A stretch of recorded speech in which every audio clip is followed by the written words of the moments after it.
गाय की स्मगलिंग पर रोकथाम लगा दी गई है और एक क्रैकडाउन किया जाएगा। बीएसएफ को सरहदें सौंप दी गई हैं। अब कोई घुसपैठिया नहीं आएगा। साथ ही में एक मुसलमान अली हुसैन को कत्ल भी कर दिया गया है।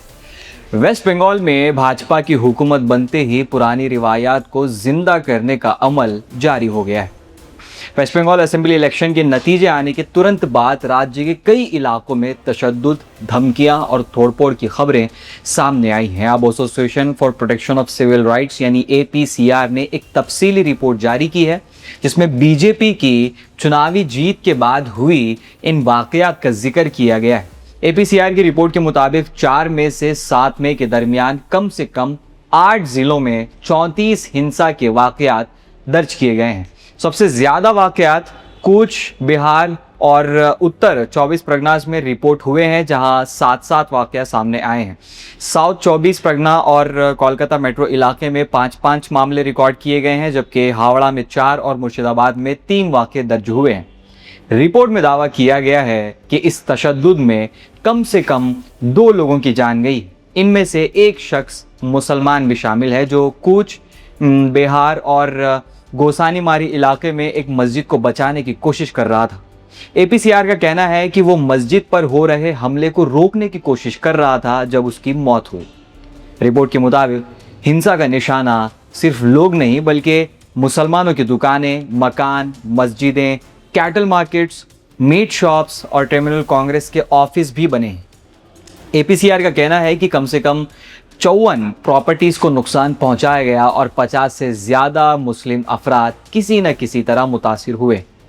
कई इलाकों से मस्जिद पर हमलों की खबरें सामने आई हैं। रिपोर्ट का कहना है कि कूच, बिहार में 3 मस्जिदों को निशाना बनाया गया।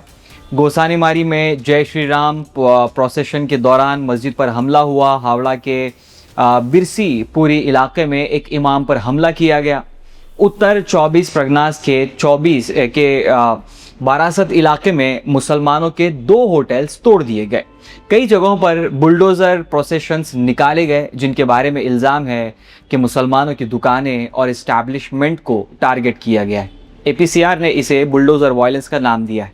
रिपोर्ट में यह भी कहा गया है कि कुछ जगहों पर मुसलमानों के घरों में तोड़फोड़ भी की गई। नंदीना और अबुत्रा विलेज में 15 मुस्लिम घरों को नुकसान पहुंचाने का इल्ज़ाम भी है। कोलकाता में मुस्लिम हॉकर्स और शॉपकीपर्स पर भी हमले की बात कही गई है।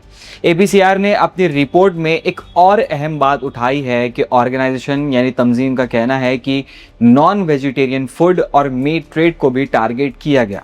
हावड़ा, कलकत्ता मेट्रो स्टेशन और साउथ 24 परगनास में कैटल मार्केट्स बंद करवा दी गई। मीट शॉप्स और मुस्लिम ओन्ड होटल्स पर हमलों का भी जिक्र रिपोर्ट में किया गया है। हावड़ा के दोमजोर इलाके में आज़ाद हिंदू कॉलेज से जुड़े एक इल्ज़ाम भी रिपोर्ट में शामिल है, जहां मुस्लिम लड़कियों को हिजाब पहनने से रोका जाने का दावा किया गया है।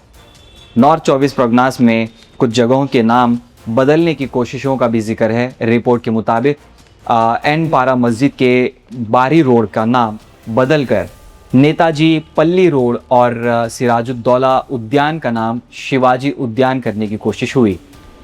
साउथ 24 परगनास में बीजेपी प्रोसेशंस के दौरान धमकी भरी लैंग्वेज और गाली गलौज वाले नारे का भी इल्ज़ाम लगाया गया है। कुछ जगहों पर जमात इस्लामी के खिलाफ प्रोसेशन निकाले गए, क्योंकि उन पर बीजेपी के खिलाफ वोट करने की अपील करने का आरोप लगाया गया। APCR का कहना है कि ये रिपोर्ट लोकल सोर्सेस और ग्राउंड लेवल इंफॉर्मेशन की बुनियाद पर तैयार की गई है, क्योंकि मेन स्ट्रीम मीडिया में कई वाकयात, कई हादसे ऐसे हैं जिनको जगह ही नहीं मिली। इस तंजीम का कहना है कि ये वाकये सिर्फ अलग अलग क्लैशेस नहीं, बल्कि एक वाइडर क्लाइमेट ऑफ हॉस्पिटैलिटी को दिखाते हैं।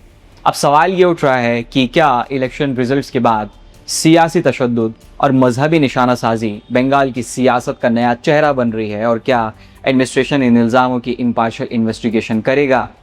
यूपी, बिहार और आसाम और अब बंगाल, भाजपा की सरकारी इमारत मुसलमानों पर तशद्दुद की बुनियाद पर खड़ी है, वरना अक्सरियत को नफरत का इंजेक्शन देकर वोट कैसे बटोरे जा। आपकी प्रक्रिया नीचे कमेंट सेशन में। बाकी मिलते हैं अगले वीडियो पर, नए मुद्दे पर फिर से बात होगी। मैं जर्नलिस्ट मजहर, आप देख रहे थे मुस्लिम सियासत।